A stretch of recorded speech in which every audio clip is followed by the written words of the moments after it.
very impressive showing by the Rangers against the division rival Capitals at MSG, with the Rangers winning 4-1. And it was too bad they didn't get the shutout. That was a little disappointing as Ovechkin scores with about a minute left, ruining the Igor shutout. But still, one of their most complete games of the season. The Rangers had lost, and this is a long time ago, the first game of the year in Washington. The Rangers, lost pretty handily. Georgiev was in net for that one, but it was a full team failure there. But the Rangers are clearly a better team than Washington right now. A lot can change. Washington is, definitely more playoff tested than the Rangers, but I think it's becoming more and more clear that likely will not be a playoff matchup in the first round. I keep on stressing there's a lot of time left, but the Rangers are closer to Carolina than they are to Washington. The Rangers are 6 points ahead of the Capitals now with 2 games in hand. I mean, that's a fairly significant lead, whereas they are 3 points behind Carolina, and Carolina has a game in hand. It's really, again, in my estimation, it looks like Rangers-Pittsburgh, which is why I'm very much looking forward to this Penguin matchup on Saturday in Pittsburgh. That's going to be a really, the first of 4 games against Pittsburgh this season. So, but this was, really just a great job by the Rangers. There's a lot of talk about Tom Wilson, and I think we can just really put that to rest now. Sure, is that always going to be in the back of their minds? Yes, like if one thing happens, sparks could ignite. But I really think that this is such an overblown thing. It was really taken care of at the end of last season, and that was that. But it is nice having Ryan Reaves out there. I mean, Ryan Reaves, he doesn't need to fight. It's just the presence of him being out there keeps things in check. And maybe that's giving him too much credit. But I do think there's something to be said for that, where you have a guy like Reaves in there. It's going to make players like Wilson maybe not run around and do dumb shit because they know that they're going to have to hear about it. So, but really, the Rangers in this one, very impressive, really from start to finish. Like I said, Shesterkin, he does what he does. I felt like his stat line might have been a little misleading. 36 saves, that 1 goal late. Like, those are amazing statistics, but the shots on goal, I don't think tell the story. Washington outshot the Rangers 37-21, but it wasn't one of those games. We have seen games like that where they do get outshot and, the other team is the better team. This was not the case. The Rangers deserved this win for sure. And hey, 4 goals, 5-on-5. What do you know? But really the line that really got it done, we're going to talk about 2 lines specifically, but the one line that really got it done was the Mika Zibanejad line, headlined by Alexis Lafreniere. Alexis Lafreniere, who I've been saying he's been coming around lately more and more. And tonight, a goal and an assist. And assists have been tough to come by for Lafreniere. Only his 4th assist on the season. He does get his 11th goal. So Lafreniere, he was the star of this game. No question about it. And you get Mika Zibanejad scoring his 20th goal of the season. And you get Kreider back on the board after he didn't score for the first 3 games out of the All-Star break. Kreider scores his 34th goal of the season. So that line was excellent. I did not love the Strome line. We'll talk about Ryan Strome, who is really a nightmare of a game for him. It's just really, really frustrating. And Panarin was a bit off as well. Again, that line with Dryden Hunt, that's one of those things where hopefully once the Rangers make some deals by the deadline, that will kind of sort itself out. But a line that was really good was, I'm going to call it the third line, because let's just be fair. It's considered a 4th line. It's really a third line. So Kevin Rooney centering Barclay Goodrow and Ryan Reaves. They did score, but that was a really effective line. And they did play a lot of minutes. I've made it clear how I feel about Reaves, but Reaves in a game like this, you like. Against a division rival, a physical team like the Capitals, that's the type of games where I don't mind Reaves playing a little bit more. And we know that Goodrow and Rooney are mostly responsible two-way forwards who, in Goodrow's case, he scored his 11th goal of the season tonight. So that was a really effective line. And then Morgan Barron, I liked his play. So that was really the default 4th line. And Barron played. Filipino was out as he was under the weather, non-COVID illness.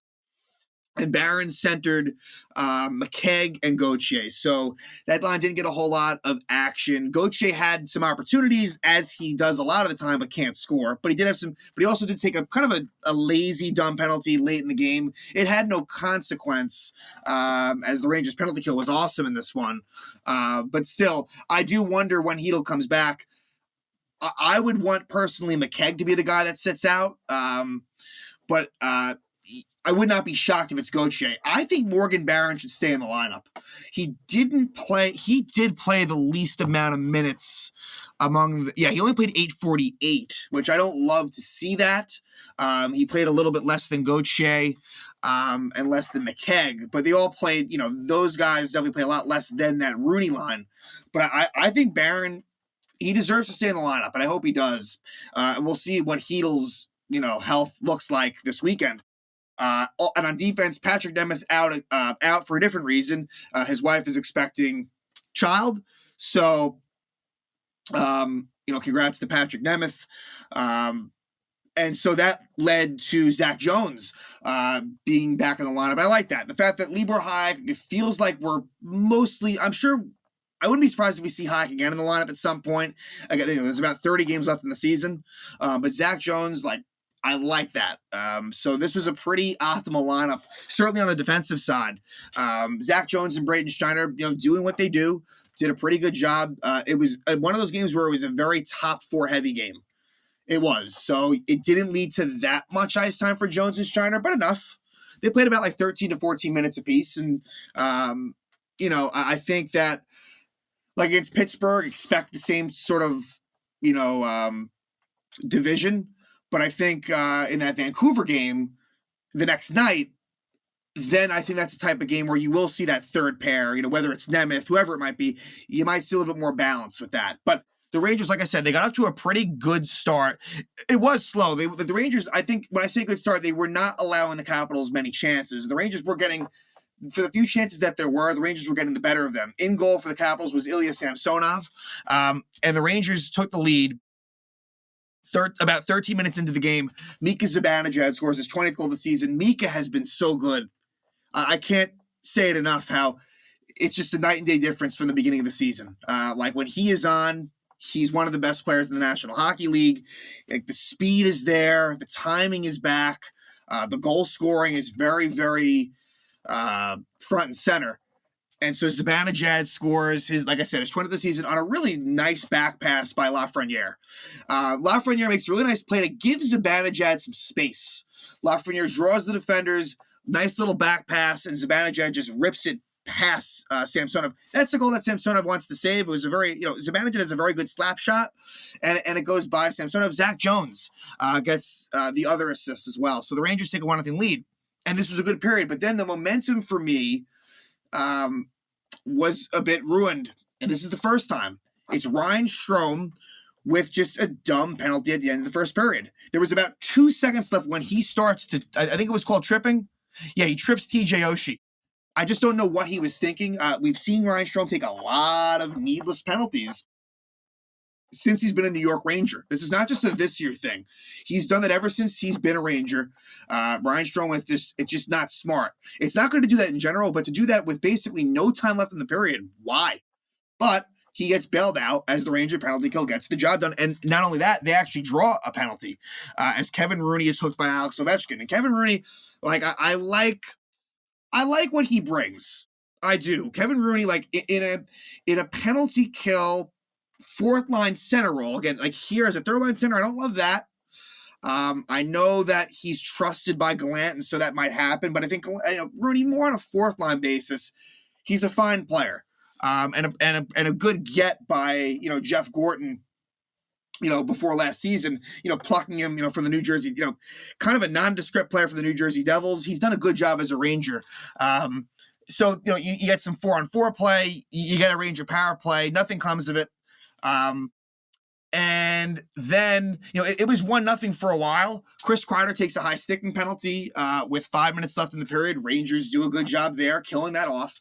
And then pretty soon thereafter, It's a shot for the point by Ryan Lindgren that's deflected in by Alexis Lafreniere. Sort of the Kreider special. Nice deflection by Lafreniere. It's his 11th goal of the season, and it gives the Rangers a 2-0 lead. And you're feeling pretty good at that moment, but then it happens again. And this one was even worse. Ryan Strome, with about 4 or 5 seconds left, gets the puck on his stick. Both teams are basically, conceding the period's over. Washington, it's done. Strome has the puck. Nothing's really going to happen. And he just loses it for no reason. And it forces him, for no reason again, to take a tripping penalty. He does it again at the 20-minute mark. Just insane. That one was even worse than the first time because all he had to do was just chip it out or just hold on to the puck. But he does it again. So just an inexcusable penalty by Ryan Strome. Really fucking frustrating. But yet again, the Ranger penalty kill gets the job done to start the third period. So they keep it at that 2-0 lead. And then even better, Julien Gauthier draws a holding penalty. So nice work by Gauthier. Rangers power play. In the couple times they had him, did not look good tonight. They didn't score. It was, Artemi Panarin, not a great night for him. It's funny how the last game against Ottawa, Panarin and Strome were really good. Tonight, not so much, and you had that Zibanejad line that really stepped up in a major way. And to further that point, you get a goal by Chris Kreider, his 34th goal of the season, on a point shot by Adam Fox, and Kreider kind of just buries the rebound. So it's Kreider from Fox and Zibanejad, but also Lafreniere deserves credit for keeping that play alive in the corner. He won't get a point on that one, but it should be mentioned that he really was a big reason for that goal. So the Rangers take a 3-0 lead. And then really to put the icing on the cake, the cherry on top, it would be a goal by Barclay Goodrow, his 11th of the season from Rooney and Reeves. So Reeves, a lot of talk about Ryan Reeves and Tom Wilson, and Reeves is the one that gets the assist. And that's a 4-0 Ranger lead. I liked what that line did, and it's nice to see them rewarded with a goal. Then later on, you have, Lindgren and Connor Sheary getting into a little bit. No loss of manpower on that. And the one unfortunate thing was that, Strome, it was just one of those games for him. He loses a face-off, and it leads to an Alex Ovechkin goal with a little over a minute left in the game. So it ruins the Igor shutout, which is a bummer, but his numbers in the season are still ridiculous. It's a .940 save percentage and an under 2 goals against average. Just insane numbers, running away with this Vezina trophy, and I'm telling you, he will get votes for that MVP. I just don't see how he wouldn't. So the Rangers win it 4-1. A really, really strong victory over Washington. And now I'm very curious to see how they do against Pittsburgh. The Rangers have 31 games left on the season, and they have not played Pittsburgh yet. 4 games against the Penguins. That's going to go a long way in what is very likely to be a playoff preview. Look, are there scenarios that exist where that won't happen? Yeah, sure. Washington is 5 points behind Pittsburgh. The Rangers aren't too far behind Carolina, theoretically. But I think if I'm a betting man, I'm saying you're looking at Rangers Penguins. So this goes a long way. And I'm very curious to see how they do. A Pittsburgh team that was embarrassed tonight with a 6-1 loss home against the Devils. That will be a Penguin team that is ready to go. Like, that is going to be a very, very one of the games that I think going into it, it's up there with one of the games that I'm just most interested in seeing how it goes. Even more so than this Capital game. Right now, I just don't view the Capitals on that same level. The Penguins, it's a little bit different. This is maybe just a blip on the radar, this Devil game, because they've been pretty good at keeping the puck out of their net. Pretty fundamentally sound team.